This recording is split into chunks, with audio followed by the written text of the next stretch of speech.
Hello, स्वागत है आपके चैनल जीके विद प्रभा में। आज हम नवपाषाण काल के बारे में पढ़ेंगे। नवपाषाण काल प्रागैतिहासिक काल का सबसे अंतिम काल है, जिसे हम नियोलिथिक पीरियड्स भी कहते हैं। नवपाषाण काल जो शब्द है उसका सर्वप्रथम उल्लेख जॉन लुबाक ने किया था। ये एक इतिहासकार हैं, इंग्लैंड के निवासी हैं, जिन्होंने अपनी पुस्तक प्री हिस्टोरिक टाइम्स में नवपाषाण काल शब्द का प्रयोग किया था। नवपाषाण काल का मानव जो था वो कृषि करना सीख गया था और वो स्थायी निवास करता था, मतलब वो कहीं रहकर अपना निवास करता था। इसके साक्ष्य जो है हमें मेहरगढ़ से प्राप्त होते हैं। कृषि के साक्ष्य और स्थायी निवास के प्रथम जो साक्ष्य हैं वो मेहरगढ़ से प्राप्त होते हैं। मेहरगढ़ सिंध और बलूचिस्तान में बोलन दर्रे के पास है। मेहरगढ़ जो स्थान है ये सिंध और बलूचिस्तान के बोलन दर्रे के पास है।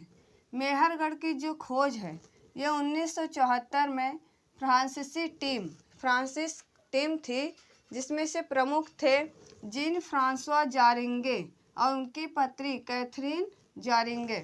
इन्होंने ही मेहरगढ़ की खोज की थी, मेहरगढ़ स्थान की खोज की थी।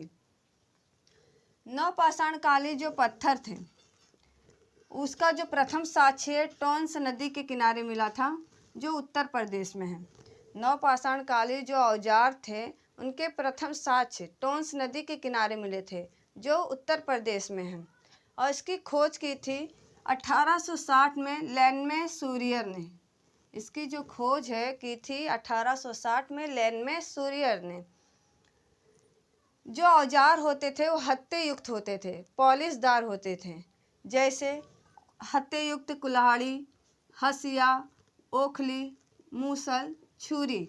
इस प्रकार के औजार जो है वो नवपाषाण काल में पाए जाते थे। ये पॉलिशदार होते थे, हत्थे युक्त होते थे। नवपाषाण काल में कुछ विशेषताएं हैं, जैसे जो कब्र होती थी उनके पास बड़े बड़े पत्थर रखे जाते थे। उन कब्रों पर चिन्ह के लिए बड़े बड़े पत्थर रखे जाते थे। तो इन बड़े बड़े पत्थरों के कारण नवपाषाण काल को महापाषाण काल भी कहा जाता है।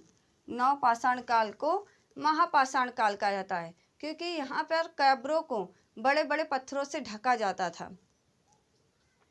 जो हमें फसल के साक्ष्य मिले हैं, जैसे चावल, गेहूँ, जौ, मूंग, मसूर और भी बहुत सारे फसल मिले हैं। इनके साक्ष्य जो है नवपाषाण काल में मिले हैं। चावल के जो प्रथम साक्ष्य है वो कोलडिहवा से मिली है, जो उत्तर प्रदेश में है, और गेहूँ और जौ के जो साक्ष्य हैं वो मेहरगढ़ से प्राप्त हुए हैं। उस समय का जो मानव था वो स्थायी जीवन व्यतीत करता था, वो भटकता नहीं था, घुमक्कड़ नहीं था, वो अपना एक स्थायी जीवन करता था, आवास बनाता था और वो टिककर अपना जीवन व्यतीत करता था।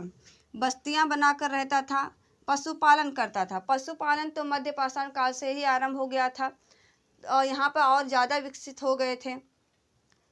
उस समय का जो मानव है नवपाषाण काल का, वो कुंभकारी करता था, बर्तन बनाते थे, चूल्हे रंगने का काम करता था, मूर्तियाँ बनाते थे, खिलौने बनाते थे। ये सब जो काम करते थे वो नवपाषाण काल के मानव करते थे। आइए हम नवपाषाण काल के प्रमुख स्थल के बारे में जानें, जहाँ से हमें इसके साक्ष्य प्राप्त हुए हैं, और क्या क्या साक्ष्य प्राप्त हुए हैं उनके बारे में जानें। प्रमुख स्थल में बुर्ज होम और गुफ कराल। बुर्ज होम और गुफ कराल ये पाकिस्तान में है, कश्मीर में है, जहां 1935 में डी टेरा और पीटरसन ने इस जगह की खुदाई की थी और यहाँ से नवपाषाण काल साक्ष्य प्राप्त किए थे। जैसे यहाँ पर क्या मिला था, मानव कंकाल के साथ कुत्ते दफनाने का साक्ष्य मिला था। मानव के साथ कुत्ते को दफनाया जाता था। इसके साक्ष्य हमें कहाँ से मिले हैं? बुर्ज होम से मिले हैं। और गर्तावास मिले हैं। बुर्ज होम के समय में जो मानव थे वो जमीन के अंदर घर बना के रहते थे, तो जिसे हम गर्तावास कहते हैं। इसके साक्ष्य हमें बुर्ज होम से मिले हैं। मृद भांड मिले हैं, मिट्टी के बर्तन मिले हैं, अस्थि उपकरण मिले हैं, मतलब अस्थि हड्डियों से बने औजार मिले हैं। किलीगुल, किलीगुल जो स्थान है ये क्वेटा घाटी के पास है, जो पाकिस्तान में है। यहाँ से हमें पशुपालन एवं कृषि के साक्ष्य मिले हैं। नवपाषाण काल में जितने भी स्थान प्राप्त हुए वहाँ से हमें कृषि के साक्ष्य प्राप्त हुए हैं। हल्लूर, हल्लूर और कोडिकल ये दोनों स्थान हैं कर्नाटक के। और हल्लूर इसकी खुदाई BN खुटिया ने की थी। BN खुटिया, आप ये नाम याद रखिएगा, अपने कॉपी में भी नोट डाउन करते रहिएगा। कर्नाटक में है हल्लूर और कोडिकल। यहाँ से हमें आखेट हथियार मिले।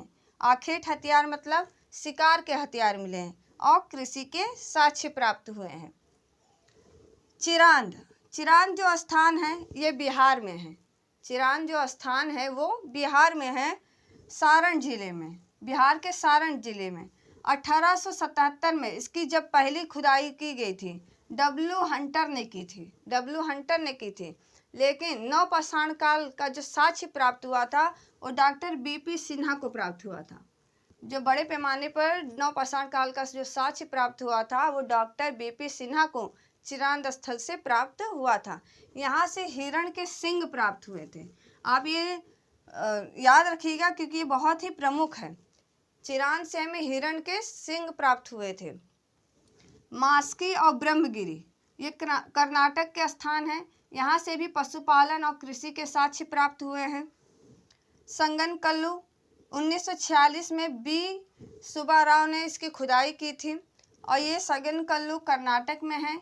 यहाँ से हमें मिट्टी के बर्तन और राख के टीले मिले हैं। एग्जाम में पूछा जाता है कि राख के टीले किस नवपाषाण काल स्थल से प्राप्त हुए हैं, तो संगनकल्लू जो कर्नाटक में स्थित है। कोलडिहवा, कोलडिहवा की जो खुदाई है वो GR शर्मा ने की थी और ये उत्तर प्रदेश में है। यहाँ से हमें धान के प्रथम साक्ष्य प्राप्त हुए, मतलब चावल के प्रथम साक्ष्य प्राप्त हुए हैं कोलडिहवा से। पय्यमपल्ली, पय्यमपल्ली की जो खुदाई हुई थी वो शिकारीपुरा रंगनाथ राव के नेतृत्व में हुई थी। पय्यमपल्ली जो जगह है ये तमिलनाडु में है। यहाँ से हमें निवास स्थान प्राप्त हुए हैं, निवास स्थान प्राप्त हुए हैं। कालीबंगा जो राजस्थान में है, यहाँ से हमें उपकरण, कृषि और आवास के साक्ष्य प्राप्त हुए हैं। पिकलीहल और उटनूर यह आंध्र प्रदेश में है। यहाँ से शंख के ढेर प्राप्त हुए हैं। शंख के ढेर प्राप्त होने का मतलब है कि उस समय का जो मानव था वो पूजा पाठ करता था और निवास स्थान प्राप्त हुए हैं। और राख के टीले भी प्राप्त हुए हैं, बड़े पैमाने पर राख के टीले प्राप्त हुए हैं। नवपाषाण काल से जो भी बातें थी वो सारी मैंने कवर की है और इस चैनल को सब्सक्राइब भी आप करिएगा।